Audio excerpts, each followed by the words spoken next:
بریدہ نے عرض کیا وہ حافظ زیادہ جانتا ہے۔ پھر حضور اکرم نے فرمایا پھر تو کیسے خطا کی نسبت علی کی طرف دے رہا ہے؟ اے بریدہ سن، یہ جبرائیل ہیں جنہوں نے مجھے خبر دی ہے کہ علی علیہ السلام کے دنیا میں پیدا ہونے سے قبل جب ماں کے شکم میں تھے اس وقت سے اب تک اس نے کوئی خطا نہیں کی، اور یہ فرشتے جو لوح محفوظ کو پڑھتے ہیں انہوں نے شب معراج مجھے خبر دی کہ لوح محفوظ پر لکھا ہوا ہے کہ علی معصوم ہے، ہر خطا اور لغزش سے پاک ہے۔ وہ کیسے خطا کر سکتا ہے؟ فرشتوں نے اس کو حق پر قرار دیا ہے اور کہا ہے کہ علی راہ ثواب پر ہے، فرشتے اس کی تصدیق کر رہے ہیں اور تو اس پر تہمت لگا رہا ہے۔ اے بریدہ، علی کے ساتھ نیکی اور حسن سلوک کرو، کیونکہ علی امیر المؤمنین ہے، صالحین کا سردار ہے، مسلمانوں کا شاہ سوار ہے، قیامت کے دن چمکتے ہوئے چہرے والوں کا قائد ہے، جنت و جہنم کا تقسیم کرنے والا ہے۔ علی جہنم سے کہے گا یہ میرا ہے اور یہ تیرا ہے۔ اے بریدہ، کیا تو نے دیکھا ہے کہ علی کا مسلمانوں پر کوئی حق نہیں ہے؟ آئندہ اس کے معاملے میں مداخلت نہ کرنا اور قیمت کو زیادہ نہ کرنا۔ ہائی ہاتھ، ہائی ہاتھ، اس سے دور رہو، اس سے دور رہو، اس سے دور رہو۔ علی کی قدر اللہ کے ہاں تم سب کی قدر سے کہیں زیادہ ہے، کیا میں تمہیں اس کے بارے میں بتاؤں؟ سب نے عرض کیا کہ کیوں نہیں یا رسول اللہ۔ بس حضور اکرم صلی اللہ علیہ وآلہ وسلم نے فرمایا کہ قیامت کے دن اللہ ایسی قوموں کو مبعوث کرے گا جن کے اعمال کے ترازو گناہوں سے پر ہوں گے۔ ان سے کہا جائے گا یہ تمہاری برائیاں ہیں، بتاؤ تمہاری نیکیاں کہاں ہیں، ورنہ تمہیں سزا دی جائے گی۔ تب وہ لوگ بارگاہ خدا میں عرض کریں گے اے ہمارے رب، ہم اپنی نیکیوں کے بارے میں نہیں جانتے۔ اس وقت اللہ کی طرف سے ندا آئے گی تم اپنی نیکیوں کے بارے میں نہیں جانتے، میں تمہاری نیکیوں کو جانتا ہوں، وہ تمہیں دی جائیں گی۔ پھر ہوا ایک چھوٹا سا رکا لے کر آئے گی اور اس کو نیکیوں والے پلڑے پر رکھ دیا جائے گا۔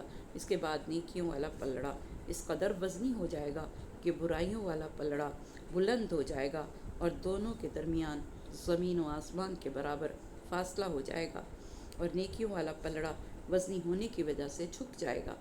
پھر ان میں سے ہر ایک کو کہا جائے گا کہ اپنے باپ، ماں، بھائیوں، بہنوں، دوستوں، رشتہ داروں اور جاننے والوں کا ہاتھ پکڑو اور ان کو ساتھ لے کر جنت میں داخل ہو جاؤ۔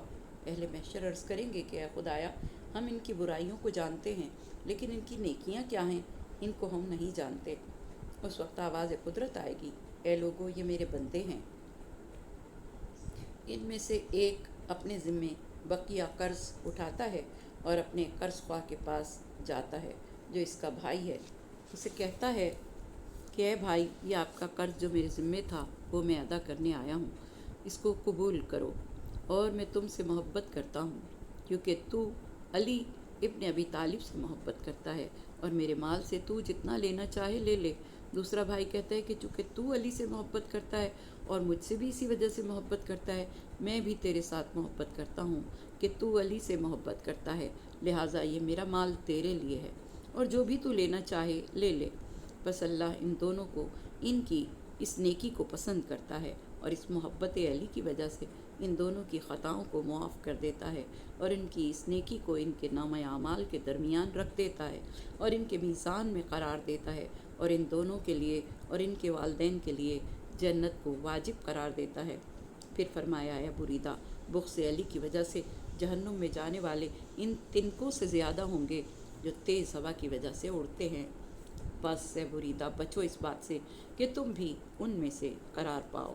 امام جعفر صادق علیہ السلام نے فرمایا کہ ایک رات حضور اکرم صلی اللہ علیہ وآلہ وسلم نے نماز عشاء پڑھانے میں کچھ تاخیر کی تو ایک شخص نے آپ کے دروازے پر دستک دی اور کہا کہ اے رسول اللہ صلی اللہ علیہ وآلہ وسلم، عورتیں اور بچے سو چکے ہیں۔ حضور اکرم صلی اللہ علیہ وآلہ وسلم باہر آئے اور فرمایا کہ تمہیں مجھے اذیت پہنچانے کا کوئی حق نہیں ہے، تمہارا کام میرا حکم سننا اور اطاعت کرنا ہے۔ بہت سے مفسرین نے ان آیات کے بارے میں لکھا ہے کہ یہ آیات حضرت علی علیہ السلام کے بارے میں نازل ہوئیں کیونکہ منافقین نے آپ کو اذیتیں دیں اور انہوں نے آپ کی تکذیب کی اور آپ کے خلاف جھوٹ بولا۔ ایک صحابی نے حضرت علی علیہ السلام کو اذیت دی۔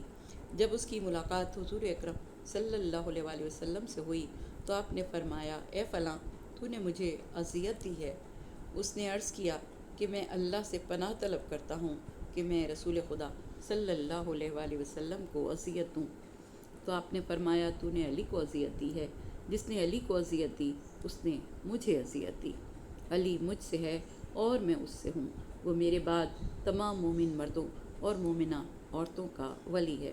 پھر آیت نمبر 59 میں ارشاد رب العزت ہو رہا ہے کہ اے نبی آپ اپنی بیویوں، بیٹیوں اور مومنین کی عورتوں سے کہہ دیں کہ وہ اپنی چادر کو اپنے اوپر لٹکائے رکھا کریں، یہ طریقہ اس کے لیے زیادہ مناسب ہے کہ وہ پہچان لی جائیں اور نہ ستائی جائیں، اللہ بہت بخشنے والا اور بڑا مہربان ہے۔ اس آیت کے شان نزول یہ ہے کہ حضور اکرم صلی اللہ علیہ وآلہ وسلم کی حیات طیبہ میں مسلمان عورتیں نماز مغرب و عشاء اور نماز فجر کے لیے مسجد میں آتی تھیں تاکہ حضور اکرم کے پیچھے نماز ادا کریں۔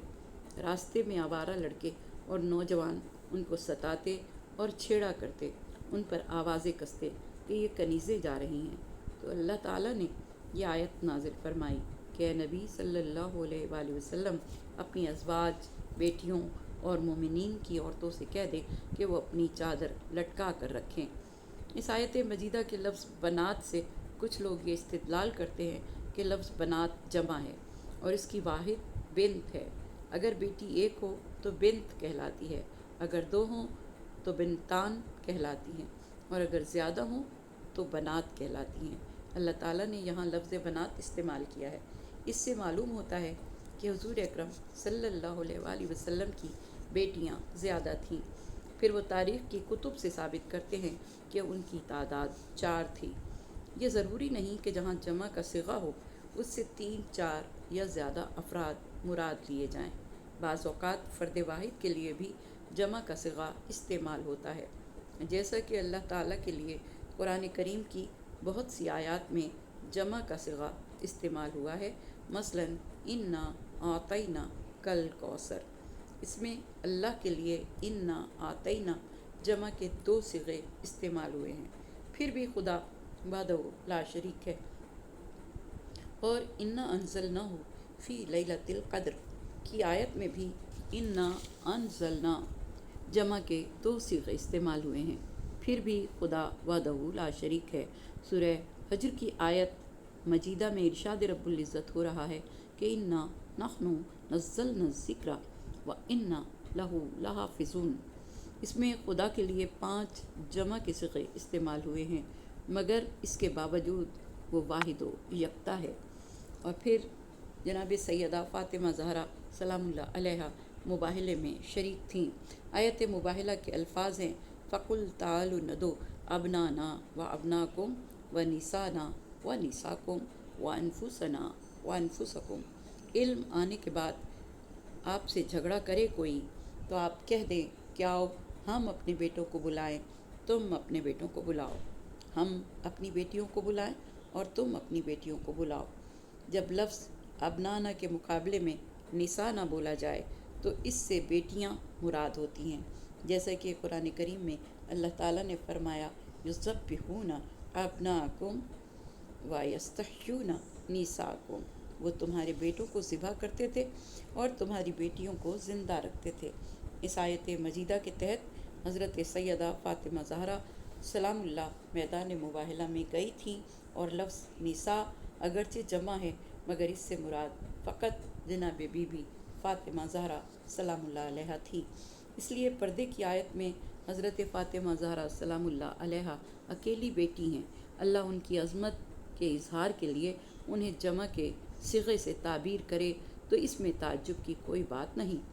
عربی زبان میں بیٹی، پوتی، نواسی کو بنت کہتے ہیں، جیسے کہ سورہ نساء میں حرمت علیکم امہاتکم و بناتکم، تم پر تمہاری مائیں اور تمہاری بیٹیاں حرام کی گئی ہیں۔ اگر اصل بیٹی ہے تو بھی حرام ہے، پوتی ہے تو بھی حرام ہے، نواسی ہے تو بھی حرام ہے۔ حضور اکرم صلی اللہ علیہ وآلہ وسلم کی پوتیاں تو نہ تھیں مگر اللہ نے آپ کو نواسیاں عطا فرمائی تھیں، اس لیے یہ کہا جا سکتا ہے کہ بنات کہہ کر بی بی فاطمہ زہرا سلام اللہ علیہا اور ان کی بیٹیوں پر پردہ فرض کیا گیا ہے۔ اور پھر اگلی آیت میں ارشاد رب العزت ہو رہا ہے اگر منافق اور وہ لوگ جن کے دلوں میں بیماری ہے اور مدینے میں افواہیں پھیلانے والے اپنی حرکتوں سے باز نہ آئے تو ہم آپ کو ان پر مسلط کر دیں گے، پھر وہ آپ کی ہمسائیگی میں چند دن ہی رہ سکیں گے۔ وہ لعنت کے مارے ہوئے ہوں گے، جہاں مل جائیں گے پکڑے جائیں گے اور بری طرح مارے جائیں گے۔ آیت نمبر 60 اور آیت نمبر 61۔ منافق اور بد اعتقاد لوگ مدینہ میں رہ کر اہل ایمان کو اذیتیں دیا کرتے تھے اور طرح طرح کی افواہیں پھیلایا کرتے تھے، خصوصاً جب حضور اکرم صلی اللہ علیہ وآلہ وسلم کسی جنگ میں جاتے تو منافق عجیب خبریں پھیلایا کرتے۔ بدبخت کبھی مشہور کر دیتے کہ حضور اکرم صلی اللہ علیہ وآلہ وسلم کفار کے ہاتھوں گرفتار ہو چکے ہیں، کبھی کہتے اس جنگ میں حضور اکرم صلی اللہ علیہ وآلہ وسلم شہید ہو گئے ہیں۔ مسلمان ایسی خبروں سے پریشان ہو جاتے۔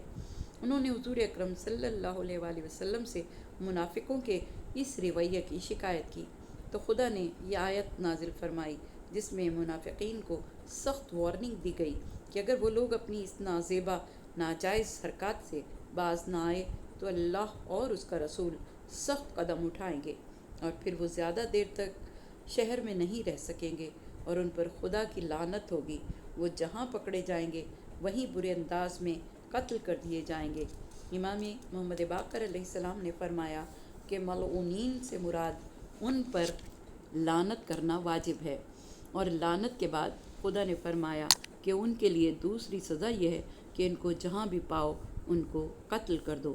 خداوند عالم نے حضور اکرم صلی اللہ علیہ وآلہ وسلم اور مومنین کو ایذا پہنچانے کی ممانعت کے بعد اذیت کے دوسرے طریقے کا بھی ذکر فرمایا اور اس سے نبٹنے کے دو طریقے بیان کیے۔ سب سے پہلے صاحبان ایمان عورتوں کو حکم دیا گیا ہے کہ ایسا کام نہ کریں جس سے بدطینت لوگوں کے ہاتھ کوئی بہانہ آ جائے۔ اس کے بعد منافقین، چھیڑ خانی کرنے والوں، اوباشوں اور افواہیں پھیلانے والے عناصر کو تنبیہ کی گئی ہے اور انہیں زبردست تنبیہ کی گئی ہے جس کی مثال قرآنی آیات میں بہت کم ملتی ہے۔ پہلے حصے میں پردے کا حکم دیا گیا ہے۔ اس زمانے میں معمول تھا کہ کنیزیں سر اور گردن کو چھپائے بغیر گھر سے باہر نکلتی تھیں۔ کئی اوباش اور بیہودہ قسم کے نوجوان ان سے چھیڑ خانی کرتے تھے، لہٰذا آزاد مسلمان عورتوں کو حکم دیا گیا کہ وہ اسلامی حجاب کی پابندی کریں تاکہ وہ کنیزوں سے جدا پہچانی جائیں۔ اس کا یہ مطلب نہیں کہ اوباشوں کو کنیزوں کو چھیڑنے کا حق حاصل ہے، بلکہ مراد یہ ہے کہ بد فطرت لوگوں کے ہاتھوں میں کوئی بہانہ نہ رہے۔ جلباب سے کیا مراد ہے؟ مفسرین نے اس کے چند معنی بیان کیے ہیں۔ نمبر 1، ملحفہ یعنی چادر، بڑا سا کپڑا جو سر، گردن اور سینے کو چھپا دیتا ہے۔ نمبر 2، مکنا اور خمار یعنی دوپٹہ اور اوڑھنی جس کا سائز بڑا ہو۔ اور نمبر 3، لمبا اور ڈھیلا ڈھالا کرتا یعنی بدن کو ایسے کپڑے سے چھپایا جائے جو دوپٹے سے بڑا ہو۔ مراد یہ ہے کہ عورتیں اوڑھنیوں کو اپنے بدن کے قریب کریں تاکہ وہ ٹھیک طرح انہیں چھپا سکے، یعنی وہ جسم سے ہٹ نہ سکے اور بدن نظر نہ آئے۔ پردے کا حکم پہلے نازل ہو چکا تھا، لیکن بعض عورتیں اس کی پابندی نہیں کرتی تھیں، اسی لیے یہ آیت تاکید کے لیے آ رہی ہے۔ پردے کی پابندی کا حکم دینے کے بعد ارشاد ہوا کہ اگر منافق اور بیمار دل افراد جو جھوٹی افواہیں پھیلاتے ہیں اپنی کارستانیوں سے باز نہ آئے تو ہم بھی ان کے خلاف قدم اٹھائیں گے اور آپ کو ان پر مسلط کر دیں گے۔ مدینہ میں 3 گروہ تخریب کاری میں مشغول تھے۔ پہلے تو وہ منافقین تھے جو اسلام کے خلاف سازشوں سے اسے تباہ کر دینا چاہتے تھے۔ دوسرے وہ آوارہ اور اوباش قسم کے لوگ تھے جنہیں قرآن پاک دل کے بیمار قرار دیتا ہے اور ان کے لیے فی قلوبہم مرض کا لفظ استعمال کرتا ہے۔ یہ ہوا و ہوس کے مریض شہوت پرست لوگ تھے جن کے لیے ازواج رسول کو ان سے پردے کے پیچھے سے بات کرنے کا حکم دیا گیا۔ انہیں حکم دیا گیا کہ اگر نبی کے گھر سے ضرورت کی چیز مانگیں تو پردے کے پیچھے سے مانگیں اور ان سے بات سخت لہجے میں کی جائے کہ کہیں وہ ازواج رسول کے بارے میں طمع کرنے نہ لگ جائیں۔ تیسرے وہ لوگ تھے جن کا کام مدینے میں افواہیں پھیلانا تھا، خصوصاً ایسے مواقع پر جب حضور اکرم صلی اللہ علیہ وآلہ وسلم اور لشکر اسلام جنگ کے لیے مدینے سے دور ہوتے تو وہ مدینے میں رہ جانے والے لوگوں کے حوصلے پست کرنے کے لیے کبھی حضور اکرم صلی اللہ علیہ وآلہ وسلم کی شہادت اور کبھی لشکر اسلام کی شکست کی خبریں پھیلانا شروع کر دیتے۔ ان لوگوں میں یہودی شامل تھے۔